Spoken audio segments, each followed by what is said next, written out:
Hello, I believe we're live. My name is Linda Falcone, and I'm here to welcome you to Restoration Conversations on behalf of Calliope Arts. And tonight we are celebrating a conversation with art historian Sacha Llewellyn, and we're going to talk about Laura Knight, an artist's life on the edge. This event is in conjunction with the MK Gallery in Milton Keynes, England, and it's a celebration as well of their show, which is going to be live until the 20th of February. And tonight's program is organized with the Royal Drawing School, whose well-known Wednesday night program has become a fixture for art lovers and artists. And the program is normally curated by Claudia Tobin, who is going to join us at the end of the program for the question and answer session. But it's really an honor to be with you. I know we have a lot of guests from all over the world, from the Royal Drawing School in particular. And Sacha, welcome and thank you for joining us.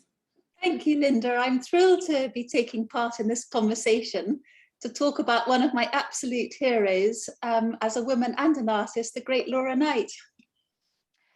Yes, we're going to be looking at some installation shots from the show, and we're going to be looking at some close-up views as well. She was a famous artist in her day, and really we can appreciate 70 years of her career. So why don't you take us through initially an overview of Laura Knight and tell us about this artist who said, "I paint today," with a capital T. Well, we could maybe move along to the next slide. If that's possible, which gives an overview of the wonderful exhibition that's on until the 20th of February at MK Gallery, which is unbelievably, considering how famous Laura Knight was, the first monographic exhibition of her work in over 50 years. So who was Laura Knight? We can go on to the next slide and see a photograph or two photographs of her. As Linda just said, she was one of the most popular and pioneering artists of the 20th century in Britain. And she was an artist and a woman of many, many firsts. She was the first woman artist to be made a Dame of the British Empire in 1929. She was the first woman to be invited onto the selection committee at the Venice Biennale. But for me, what is most astonishing is how she managed to conquer that great arena of male power, the Royal Academy, becoming first an ARA, an Associate of the Royal Academy, in 1927, and then the very first woman to be elected as a Royal Academician in 1936. And as if that wasn't enough, in 1965, she became the first woman to be given a solo show at the Royal Academy. I have to say, though, she had to wait until she was in her 90s to be allowed to attend the annual banquet, the Royal Academy holding on to that last bastion of male power until 1967. But she was a modern woman who strived to do everything in her life that men could do. She had a public presence that rejected demureness, as you can see from these two fabulous photographs. And she had a forthright and pithy manner and a flamboyant dress sense that included her mannish signature black hat, which she brought from Harman's hat shop in Bond Street, which you can see on the left-hand side. She sought out very public subjects, not just subjects that were traditionally associated with women's art. She painted on 7-foot-high canvases in thick, heavy paint. She painted nudes, she painted the dancers at the Ballet Russe, she painted gypsies at Epsom races, she painted the circus while learning acrobatics herself, and she was an official war artist who billeted down with the troops while she was painting. She travelled the length and breadth of England, and when she was almost in her 70s, she went to Nuremberg to paint the Nuremberg trials. If we look at the next slide, here she is as Britain's #1 woman artist. She was often featured in the press, and as such, she yielded considerable influence in artistic circles. She did so much to forward the cause of women artists. She implored them whenever she could to break the confines of gender roles as she had. She was an absolute celebrity. Here she is alongside all the glitterati at the Royal Academy Private View. We've got Prime Minister Stanley Baldwin, the aristocracy, Cecil Beaton. So yes, I think one thing I would just say is that she has suffered, her reputation has suffered because she's been characterized throughout history as a traditional artist, an artist of the establishment, because of this relationship with the Royal Academy. But I don't think that's fair. It's true that she was never part of the avant-garde, but she saw herself as a thoroughly modern painter. "I paint today," she famously said, and her pictures give us an extraordinary insight into the times in which she lived. She painted the curiosities of life around her with observant and apparent joy, and that's how she was appreciated in her lifetime, and I think how we can appreciate her anew today. I hope that's given us an overview. It's wonderful, Sacha. It's wonderful. We're absolutely on the edge of our seats to hear more about this artist, really, who possibly for some people who are watching tonight, it's one of the first times that we've actually approached her, and so it's amazing to learn more about her. If we could perhaps look at the next slide, I wanted to ask you. In terms of her painting style and in terms of the themes that she worked with, we have this wonderful beach scene, these by the bathing pool, and it's really interesting to see these human bodies, the riotous sun, as we say. But this was revolutionary because we're talking about the beginning of the 1900s. It wasn't common for women to be drawing nude models, drawing from life, drawing outdoors, painting outdoors, etc. So tell us more about her live models. She was studying at an early age. Well, I think you're absolutely right in citing that the full-length nude was one of the most significant elements in Knight's throughout her life, and there's a reason for this. In 1890, aged barely 13, probably the youngest student to ever enroll, she enrolled at the prestigious Nottingham Art School. But because of her gender, she was barred from drawing and studying the nude, and this is something that rankled with her all her life. This was a terrible thing for women artists because it hindered them from creating major figurative artworks, which were the most highly appreciated artworks at that time. So what did Laura Knight do? Despite coming from humble beginnings, with a lack of money and a lack of space, she hired her own private model to come to the house and to model for her. And I think if we look at the next slide, this was, so in 1907, she moved to Cornwall, and her art took on a whole new sort of aspect, and it reflects her new life in the sunshine. She called it a carefree life of sunlit pleasure, where she affirmed her love of painting out of doors in order to achieve maximum veracity. Her paintings from this time, to me, they're almost like hymns to the joys of the sea. They're painted in a sort of impressionist style that's so distinctly British that evokes what's become known as the long Edwardian summer, a sort of holiday atmosphere. And in terms of the nude, she certainly made up for lost time. She found out very quickly that the local Cornish models weren't happy to pose for her naked out of doors. So she hired models from London and sometimes actresses and dancers to come and pose for her in all sorts of different spots. I think she must have made a very striking figure, wielding large canvases over hostile terrain to find the perfect spot. She painted women bathing in the pools, getting dressed, undressing, and they're always women who are depicted with incredibly strong, confident body language. They're vital, they're empowered, they're embodied. They're so different from the kind of salacious, semi-draped nudes of her fellow academicians. And I'm thinking of artists like Walter Russell Flint. If we look at the next slide, I would just have to say that much as she loved painting nudes, she had to live by her paintings. And the works that she was more often exhibiting at this time and selling were figures that were clothed, but you can see the relationship between them. This is a huge picture of Lamorna Birch, fellow artist in Cornwall, and his daughters. He was one of the most influential members of the colony at Newlyn and a great friend of Knight. If we go on to the next slide. Sacha, can I just interrupt you really quickly? Sure. I wanted to ask, because I was reading that really the neighbors were a bit shocked by all of these models coming from London and this idea of freedom and of freedom of expression, freedom of creative freedom as well. And they complained to the landowner where she was working. And his response was, Laura Knight can do what she likes.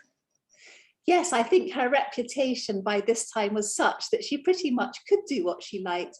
But I think it was particularly seeing a woman artist painting women's bodies out of doors. And I think that she was probably the first woman artist to actually undertake painting the nude outside.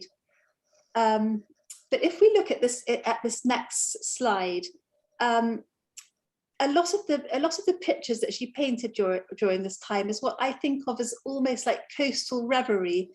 They're extraordinary pictures of women contemplating the beauty of the nature and the sea around them. But what's interesting is that they're only women. Although she mostly liked painting women, we have to remember that a lot of the pictures from this period, like this one, 1917, there were no men. They were all fighting the war over the very sea that Knight's depicting.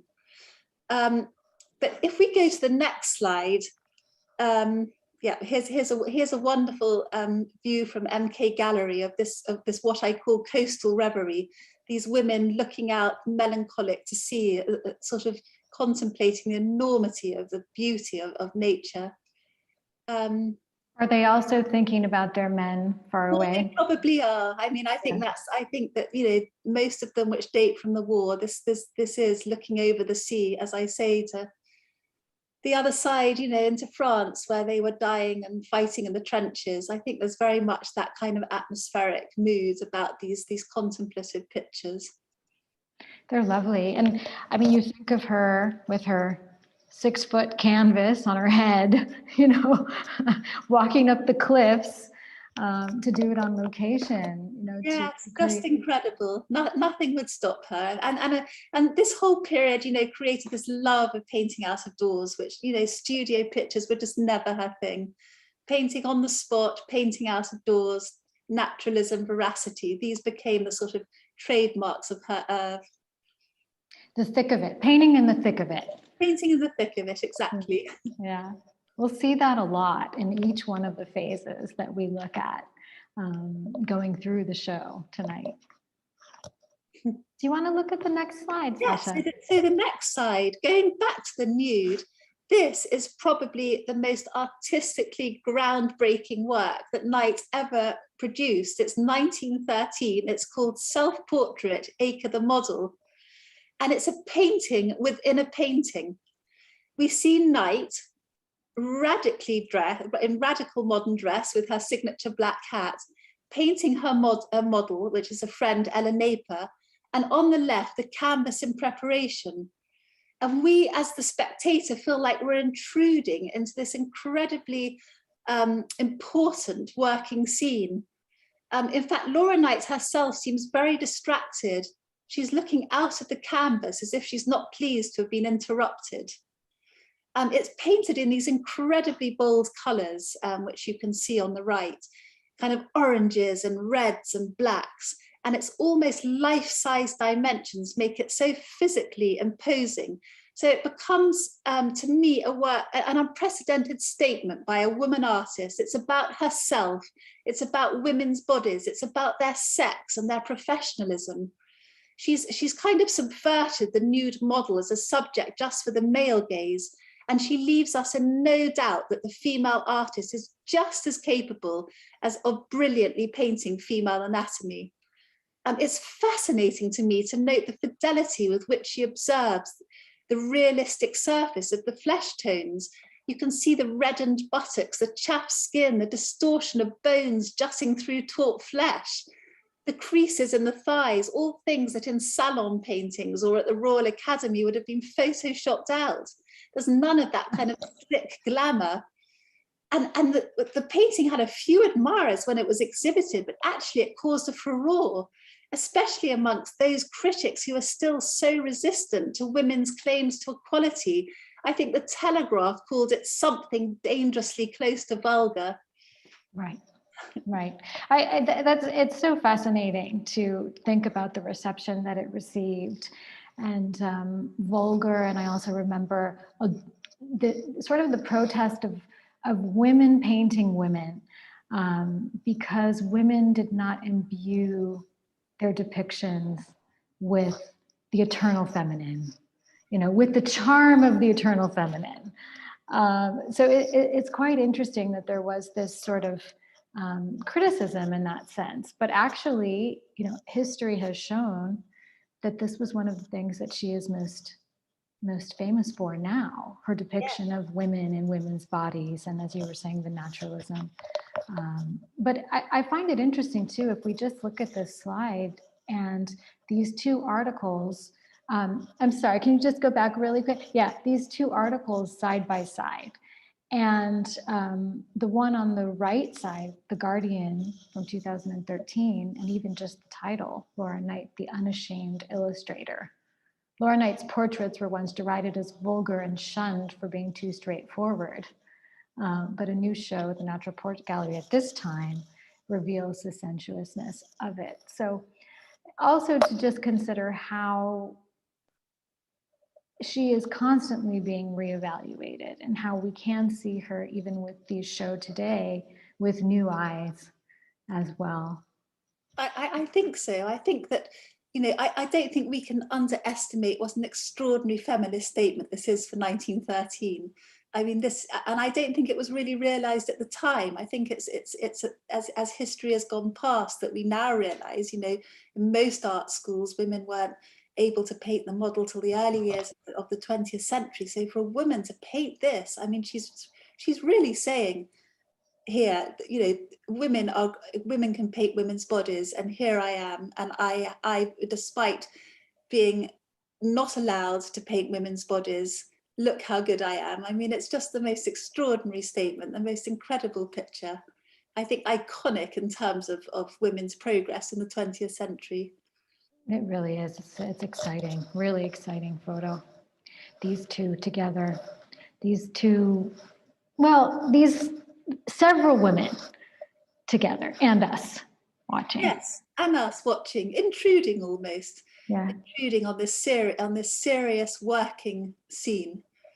It's fascinating. But if we look at the next slide, we can see that how Laura Knight, her belief in the importance of the large nude to her oeuvre, she demonstrates it throughout the career. It almost seems like every time she's asked to pose for, whether it's the sketch or a newspaper or something, she often will choose to pose in front of a work in progress of a large nude. This article came out on the occasion of her becoming an associate of the Royal Academy, and it's again such a strong statement. Here's how she's chosen to portray herself in front of, yet again, a nude body. It almost seems like a photograph, no, Sacha? It's so realistic. Yes, it is. It's incredibly realistic. But the pride that's in her face, not only I think of having become an associate of the Royal Academy, but also managing and having conquered everything that was piled up against her to conquer the nude body. I think it's fascinating. Lovely. So what is next? I know we she did a lot of performance work in terms of depicting performance, stage, ballerinas, backstage, etc. And this slide right here takes us into this world. She was very interested in showing the professionalism of performers on the one hand, the magic world of the stage, but also their intimate moments of preparation and this transformation from fact to fiction. So what can you tell us from that point of view? Well, she was supremely brilliant at networking, Laura Knight, and she managed to get behind the scenes of places like the Ballet Russe, backstage at West End theatres, the circus. She gains kind of privileged access to these arenas.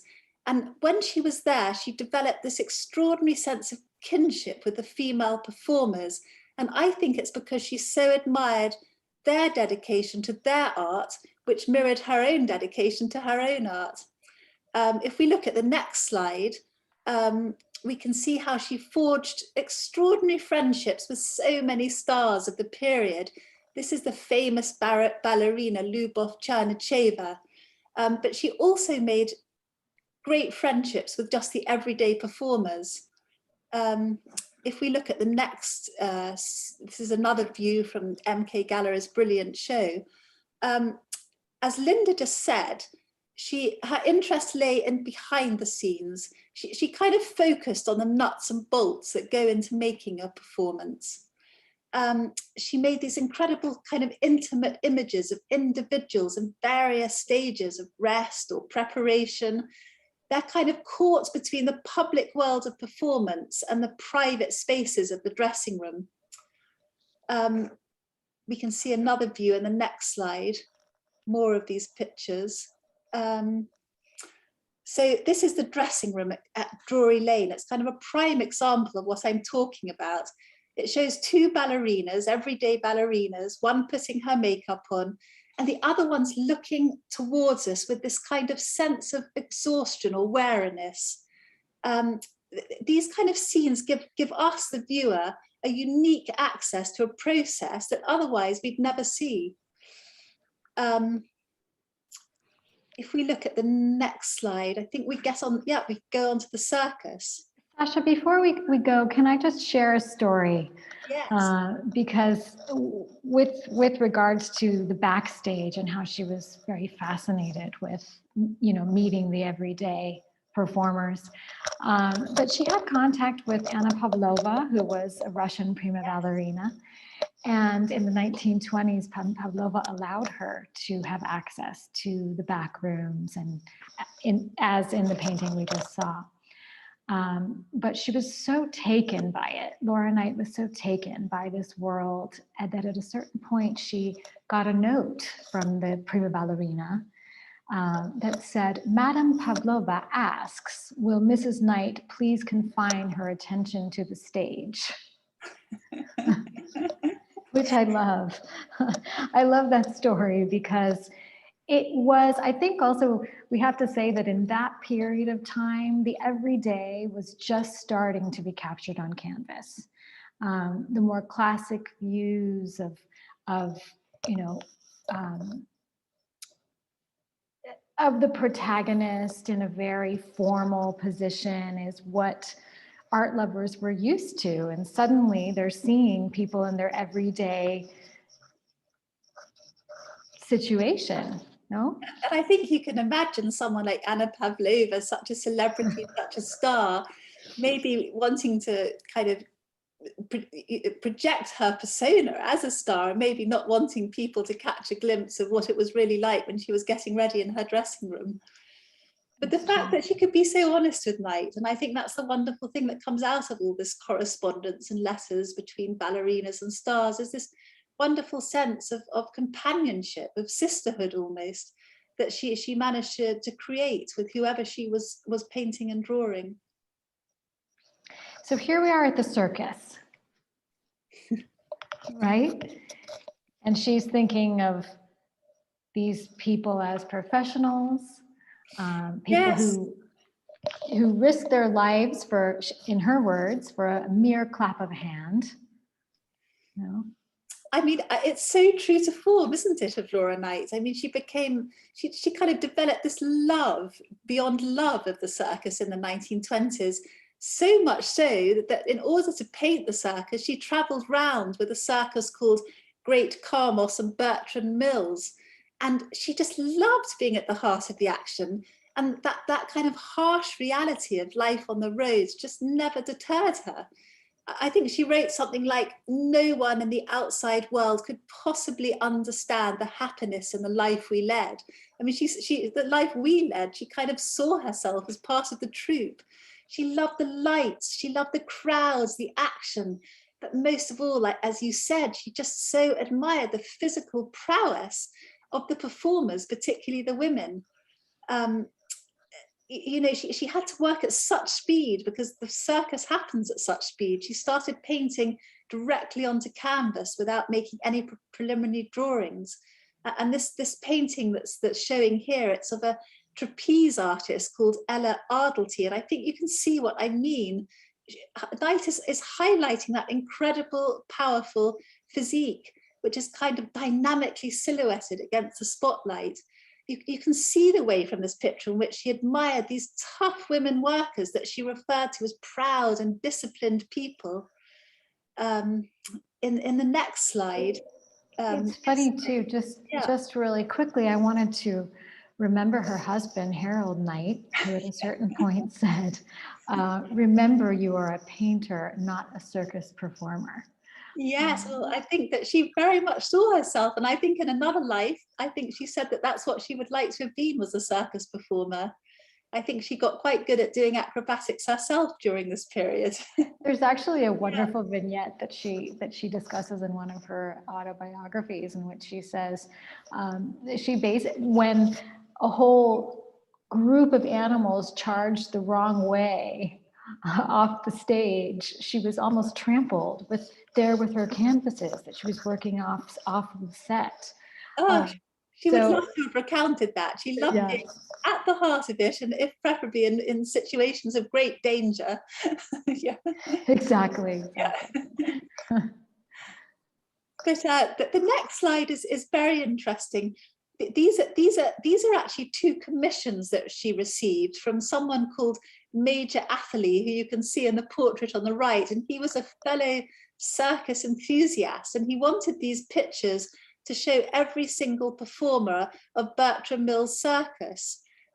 Unfortunately, when they were exhibited, they were lampooned in the press as kind of ola podrida of the circus, and Knight herself was very unhappy with the end result, because for once this wasn't a true scene. It was made up from numerous sketches of all the different performers put onto one canvas.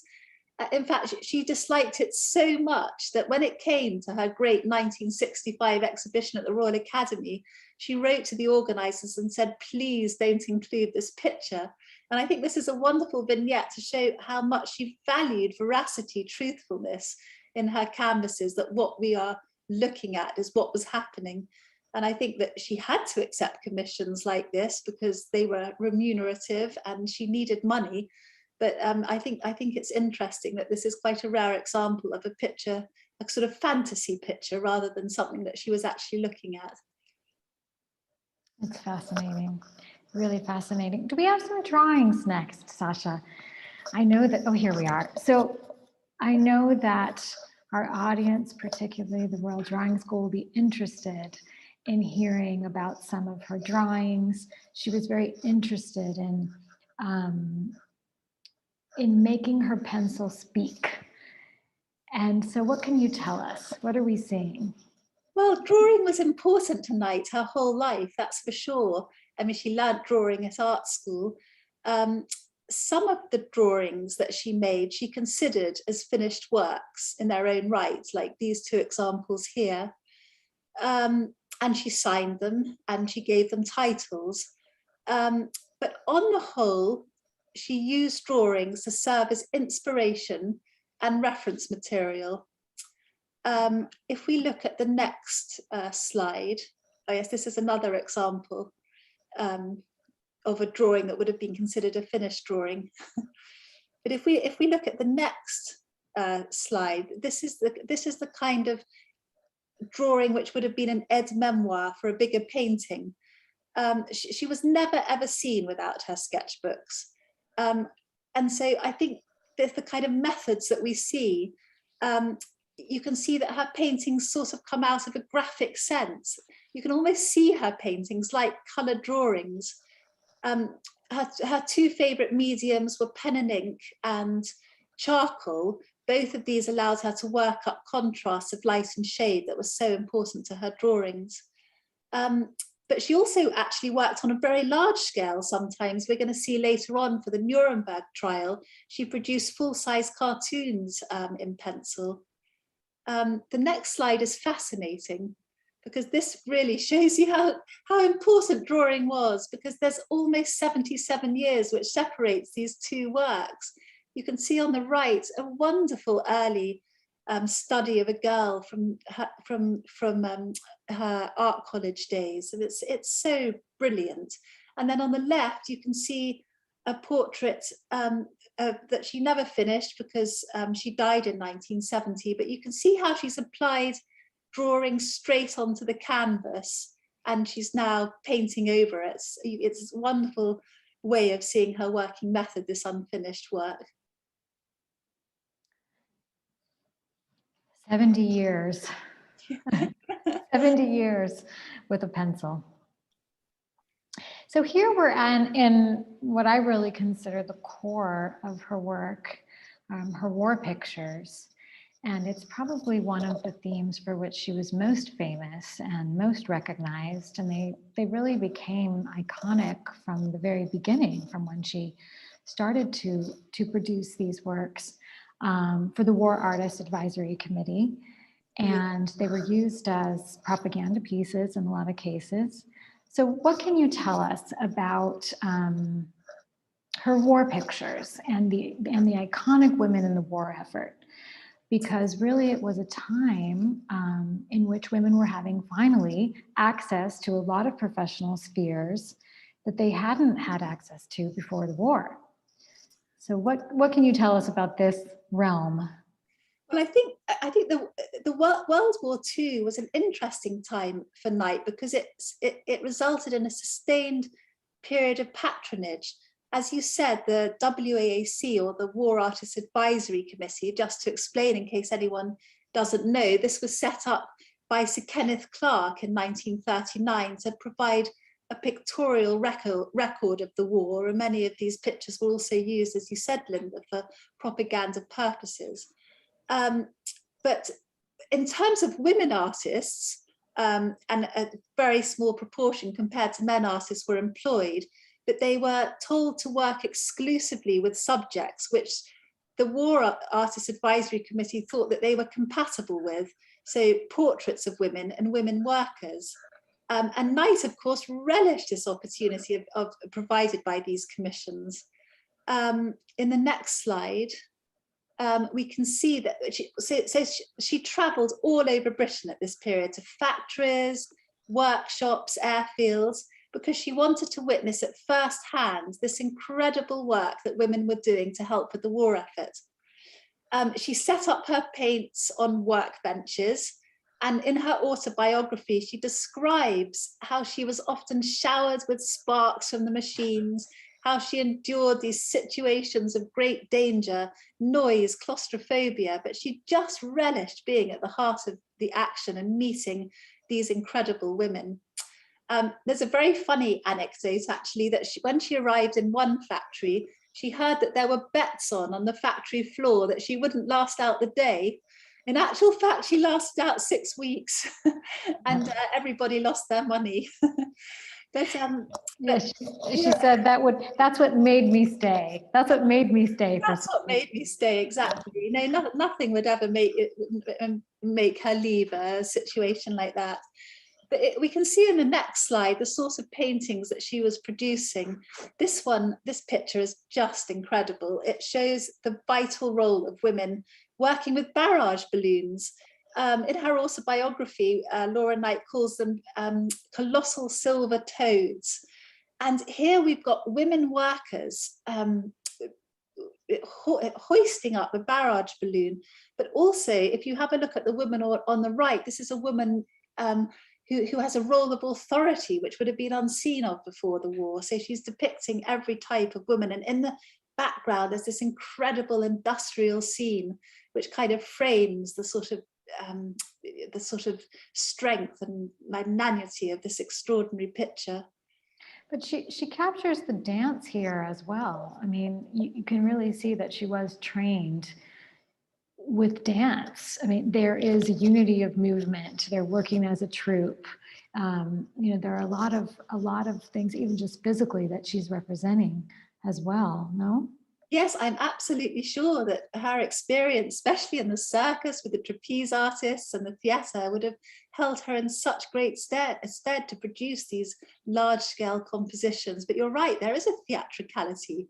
There is a kind of, I hadn't thought of it like that, Linda, but you're absolutely right. There is a kind of dance of the workers going on here. Yeah. That's lovely.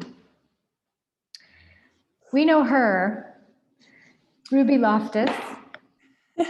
Yes, this is definitely the most well-known and famous picture in its lifetime and subsequently to come out of all these war commissions. It shows Ruby Loftus, such a wonderful name, operating the most dangerous machine that you could possibly operate in the production of armaments. One false move and it could turn out very, very ugly. Knight exhibited it at the Royal Academy in 1943, and it was immediately voted Picture of the Year. And the next day it appeared in over 8 British newspapers as an illustration. It then featured in a British Paramount News short film, and it was reproduced subsequently as a poster for factories up and down the country. I mean, Ruby Loftus literally became a poster girl.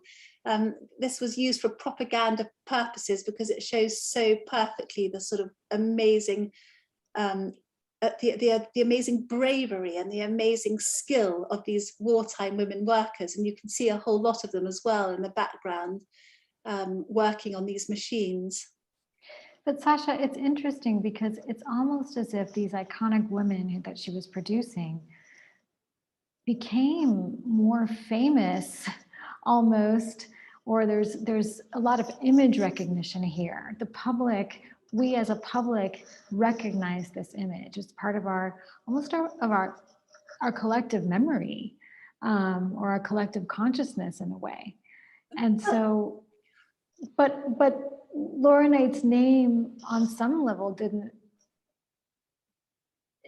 her fame didn't last comparatively, right? With what she lived during her life as one of the most foremost artists. And yet we have her images that are part of our lives.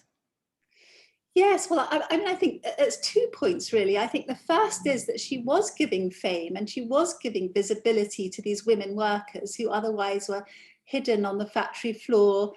People knew what an amazing job they were doing, but she's actually putting a face to these names, actually allowing people to associate with these incredible women. And yes, Ruby Loftus herself got dressed up and went to London to be filmed as well in front of the picture at the Royal Academy. So that's, I think, she wanted recognition. She courted the press, Laura Knight, and she wanted the same recognition for these women workers. And I think the second point is, yes, these images, maybe some of these images are more famous than Laura Knight herself. But I think that partly thanks to this wonderful exhibition at MK Gallery, I think that's being addressed, and we are starting to learn much more about Laura Knight, the artist. There was a story with Ruby, and she was explaining how Laura Knight had spent the whole day drawing sketches of her, and finally she chose her favorite, the one that had the most go. Exactly. And that's what she reproduced as a painting. So. Yes, exactly. That's what she would have wanted everyone to see, the kind of extreme version. And you can see the concentration. I mean, it's just so beautifully painted. It's just the machine, the women in the background, the kind of levels of concentration, the bravery, but also but also the femininity, also the womanliness of Ruby Loftus. It's as if, you know, nothing is too difficult for these women workers. We don't have to make them into men. These are just incredible women in their own right. Mm.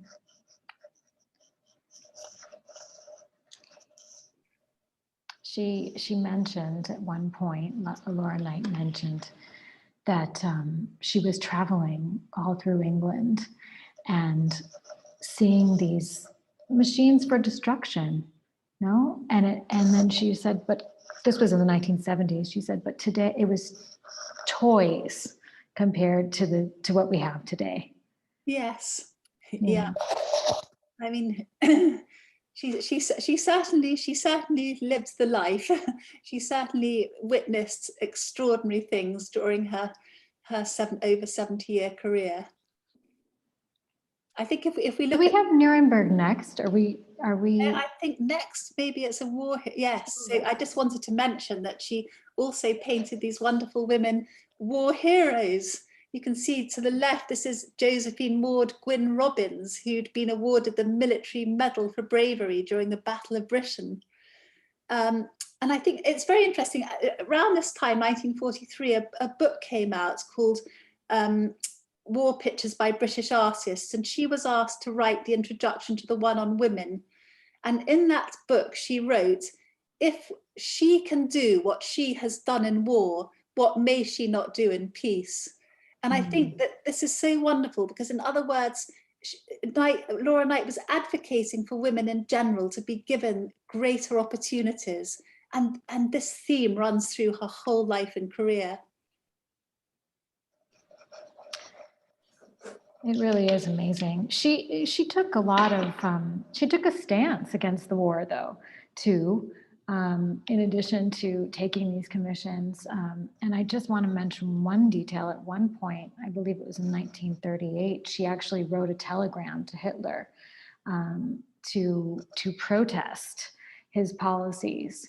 And I just wanted to reflect on that for a minute, because you can imagine what kind of a woman would take that initiative, you know, to write a telegram to the Führer. And I think it says a lot about who she was. And a sense of her own worth, the fact that she thought that Hitler would read the telegraph and would abide by her advice. Yes, yes, but exactly. Yes, she exhibited in anti-fascist exhibitions, and she put her name to numerous letters in the press, kind of campaigning against Kristallnacht and the bad, terrible treatment of the Jews, etc., etc. She was very active in trying to put her name and her art to good use during the war, in order to stop this horrendous period of destruction.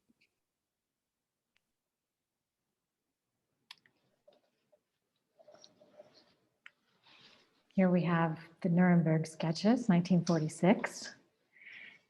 And really, this was possibly a work that Laura Knight wanted to be her magnus opus. What I find most interesting about it is, at one point, when they started to organize the Nuremberg trials, she asked the War Committee, the War Advisory Committee, is someone going to be documenting Nuremberg? And she said, I really want to. It'd be a wasted opportunity. It would be a pity if nobody were to record it. And so she got the commission for one picture. Can you tell us more? I think you're right. I think this picture seemed to Knight like the most significant commission of her entire life. She was going to be a witness to and a recorder of a landmark historical event of enormous importance. And you have to remember that she was approaching her 70th birthday at this time. She got on an aeroplane for the first time in her life to Frankfurt. And she spent 3 months observing these trials. She was given a US broadcasting box above the courtroom. And she said she felt incredibly at home because it felt to her like a box at the theatre. And here she made numerous charcoal drawings of all the main protagonists, including Hermann Goering, who she said kept looking up at her. If we go to the next slide, we can see the final painting.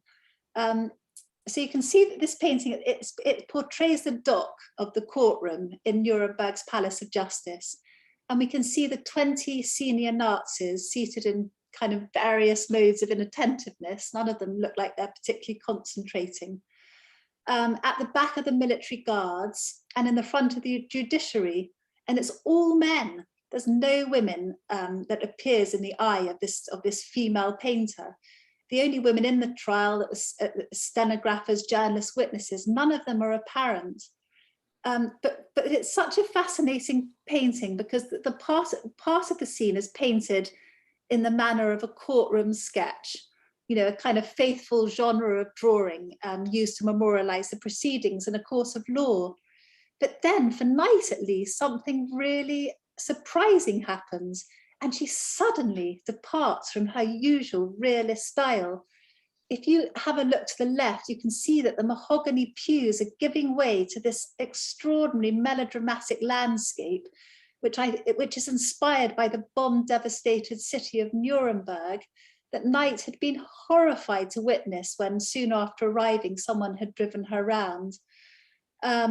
It's a kind of Fuseli vision of hell. It's a kind of last judgment. And it's difficult to see on this slide, but if you're standing in front of the real painting, on the left, emerging from the rubble, are bodies, naked bodies that are heaped one upon each other, which kind of spill back into the courtroom. There's even a disembodied arm, which is coming back onto one of the tables to rifle through the papers of a courtroom official.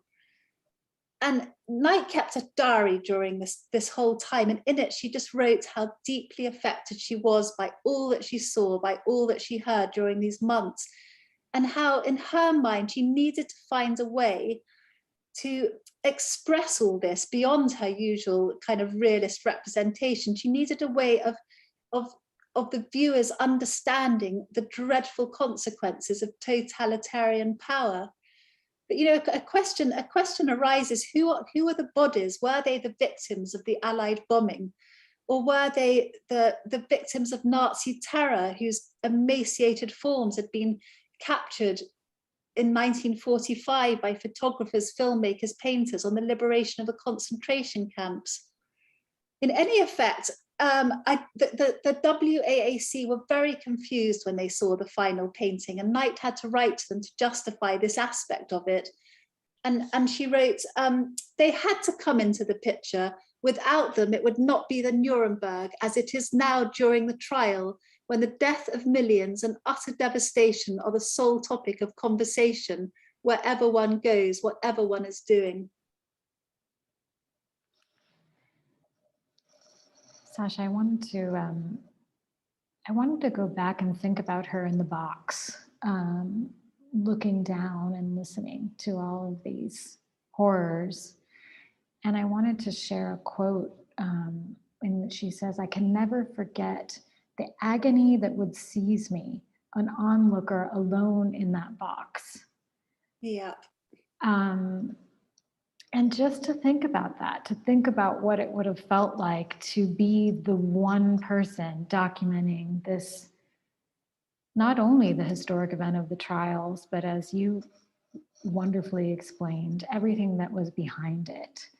And also reflect upon the fact that really, because it was received with such criticism, as usual, because on some level we see on many occasions, you have the Royal Academy sort of receiving in muted tones some of her more revolutionary work. But she had difficulty merging, you know, the realist courtroom sketch with what she calls a symbolic part of the painting. She calls it the symbolic backdrop. Yeah, yeah. And at one point, a critic was saying it has an almost surreal flavor, at which point she was very offended and said it is not a surrealist painting. No, I think, you know, by the time she was almost in her 70s here, people had got so used to her style of painting, and she struggled so much with this painting. I think that you know, she wrote a lot about her working methods and her paintings and the subject matter, but this painting, she just struggled so much, and she wrote back to her husband Harold about how she felt that she wanted it to be closer to a Stanley Spencer than a Frank Salisbury, the kind of picture one dreaded so much. And you can see the problem if she'd just drawn this faithful courtroom scene, you know, the men in suits, even if they're men that, you know, people were interested in seeing, and the judiciary and the military behind, you know, it would have been a very boring scene that would have told us so little about the Nuremberg trial. You know, there were photographers to photograph, there were people drawing and journalists describing, but she wanted to evoke this horror. And interestingly, a few people that had been in the courtroom hugely appreciated the picture, but for people that hadn't been witness to the proceedings, they just couldn't really understand it. They just felt she'd gone one step too far. And I think that must have been a terrible sorrow for her, because as you said, she considered this to be her magnus opus. Yes, I mean, we're a little bit over time, Sacha, but it's fascinating. We could listen to all night. We could listen about Laura Knight all night as well. I know we have one more photograph about the Gypsy community, and she was very interested in sort of marginalized community, or being not so much on the mainstream, and representing, as you expressed earlier, all different realities, all different human realities, etc. If you want to just tell us a little bit about this series, and then perhaps we can invite Claudia Tobin in to help us if some viewer has some questions for you or wants to know something more. Well, I'll be brief about these pictures, but she did produce over 60 gypsy-related canvases during her lifetime. She first met them at the Epsom races, and she became sufficiently friendly with these communities, with these Romany communities, that they actually invited her back to their camp at the Common in Ivor in Buckinghamshire. She wrote very romantically of the time she spent with these gypsies. She admired the way they lived and their traveling life, the brightly painted wagons, the brightness of their clothing, the floral patterns, their gold earrings.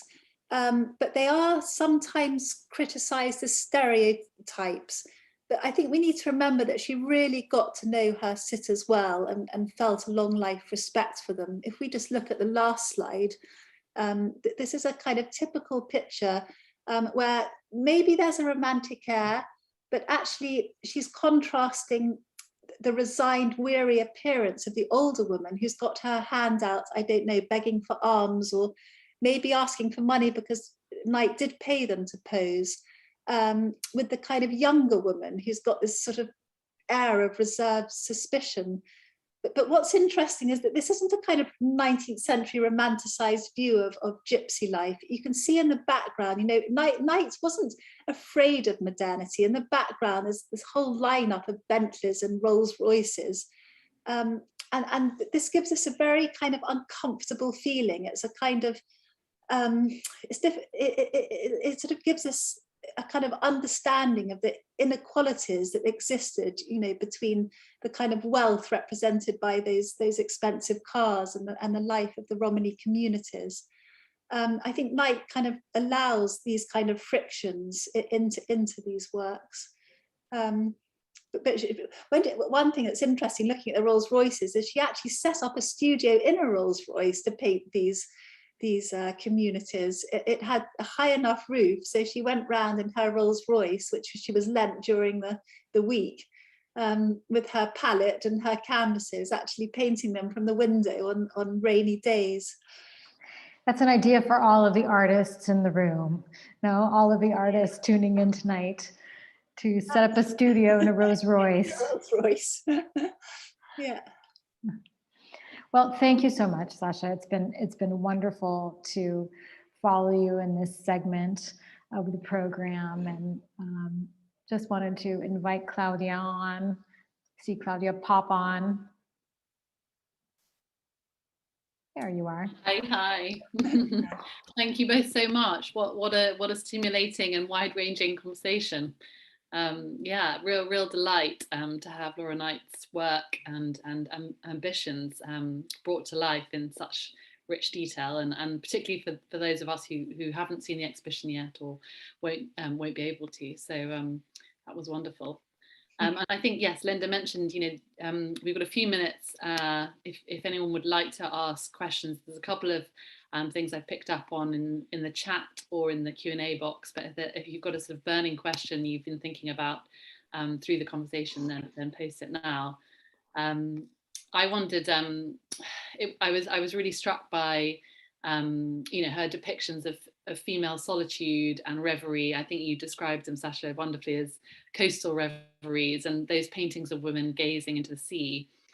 And it felt like there was a relationship between those works and I suppose the kinds of concentrated looking, the sort of scrutiny that represented in her later paintings of women engaged in wartime work, where they might be scrutinizing a machine. There's this sort of intensity of vision, and I just felt, yes, she really celebrates and represents that quality and intensity of looking, doesn't she? And in different settings, really radically different settings.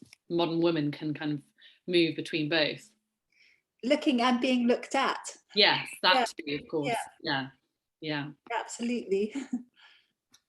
I'm just having a look, and there was a question which Degas was sort of in the back of my mind, I suppose, of many of our minds, perhaps looking at the paintings of the dancers, and there's a question about the influence of Degas in her view of the dancers as working girls and women from someone in the audience. I wonder if you'd like to just reflect on that. Yes, I mean, she was very clearly aware of Degas' work, but I think that there's in a way so much more as a woman and as a working woman, there's so much more understanding of these working women. I mean, as I said before, I think she admired them because they were hardworking, skilled women, which mirrored her own life as an artist. And I think there's a wonderful romanticism in a way with Degas' work, which maybe is different with Laura Knight. You have this real understanding of sisterhood and kinship, and their bodies are much more muscular and kind of drawn with so much more veracity. But she was clearly aware. I mean, it's not a genre that was in any way new to Laura Knight, but she made it her own. Yeah, that sense of the practical as well was yes, clearly there. Thank you. Yes, there's another question. Margie from Margie. Laura Knight was determined to make a living through her art. Did her pursuit of commercial opportunities affect her reputation as a serious artist? Oh, I think it depends what you mean by commercial. Yes, she was a woman artist and she had no private means. She was from a humble background, so she had no choice but to make a living from her work. But she was incredibly ambitious and she wanted to compete with the best of them, with the best of the men out there. So one measure of success was being in demand, which I think also buys into this whole idea of commercial. But it is true that people have historically criticized her paintings for maybe being too chocolate box, bright, breezy, impressionistic, the sort of paintings that could sell easily. But I don't think we should really criticize her for that. I mean, that's a version of her oeuvre, but this edits out so many pictures that we've seen today that are not at all easy on the eye or particularly commercial. The pictures of clowns or the Nuremberg trial or pictures of backstage. I mean, I think that that's definitely something she suffered from that we ought to correct. Yeah, I really enjoyed that discussion of the trials and that sort of ambivalence of the witness, the sort of complexity in that painting. Yeah. I'm just looking through other questions. So of course you've covered a great deal in the space of an hour, but one of our listeners has brought up Knight's landscapes and feels there's an omission there. Living in Worcestershire, Linda Averill says, I'm very aware of her wonderful depictions of Malvern landscapes. They are wonderful. Do you agree? I completely agree. And I came across a contemporary quote recently calling them Laura's lyrics. And I think that that's absolutely right. And we would love to have included many more aspects of her work. But I would just say that, you know, I'm holding it up here, this fantastic catalogue from MK Gallery, which has got some brilliant essays and is a wonderful illustrated catalogue of the exhibition. And I would definitely suggest also reading Laura Knight's own autobiography. She produced 2 in her lifetime. We'll just show these: Oil Paint and Grease Paint in 1936, readily available, it's been reprinted, and 1965, The Magic of a Line. And any gaps that we've left, you would do well to read them in her own words. They're incredibly readable books. They give a wonderful insight into a woman artist working throughout the 20th century, but also an extraordinary insight into the times. Oh, well, thank you so much. That feels like a brilliant way to end, sort of giving us a reading of the library of Laura Knight. But yes, I just wanted to say thank you again, both to Linda and to Sacha, for a really, really wonderful conversation and inspiring evening. Thank you. Yeah, it's been a pleasure. Firstly, to Sacha for everything that you shared, to the Royal Drawing School, to Calliope Arts, to MK Gallery. We have so many wonderful friends and partners. Definitely, I wanted to add my admiration for the catalogue. The catalogue is really well done. And so see the show. It's not far from London. And thank you so much to everyone for this wonderful opportunity. Thank you.